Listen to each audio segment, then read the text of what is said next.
بسم اللہ الرحمن الرحیم۔ السلام علیکم ناظرین۔ تحصیل ایمرجنسی رسپانس کمیٹی برائے انسداد ڈینگی کا خصوصی اجلاس اسسٹنٹ کمشنرجھمرہ امتیاز بیگ کی زیر صدارت ان کے آفس میں منعقد ہوا۔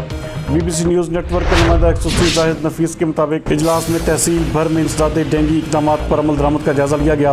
مختلف محکموں کے افسران بھی اجلاس میں موجود تھے۔ اسسٹنٹ کمشنرجھمرہ نے انسدادی اقدامات کا جائزہ لیتے ہوئے کہا کہ انسداد ڈینگی سرگرمیوں کو مزید تیز کیا جائے اور روزانہ کی کارروائی کو ویب پورٹل پر اپلوڈ کرنے میں تاخیر برداشت نہیں کی جائے گی، جبکہ ٹیمیں فیلڈ میں موجود رہنی چاہیے۔ ان کا مزید کہنا تھا کہ شہریوں میں انسداد ڈینگی سے بچاؤ اور احتیاطی تدابیر کا احساس برقرار رکھنے کے لیے تشہیر کے تمام تر ذرائع بروئے کار لائے جائیں۔ انہوں نے انسداد ڈینگی کے سلسلے میں تمام متعلقہ محکموں کو ہدایت کی کہ ڈینگی کی مکمل انداز میں روک تھام کے لیے اپنی ذمہ داریوں کا ادراک کریں اور ڈینگی کی افزائش کے ذرائع کا 100% صفایا ہونا چاہیے۔ اس سلسلے میں اینٹی ڈینگی ٹیموں کو مزید متحرک بھی کیا جائے۔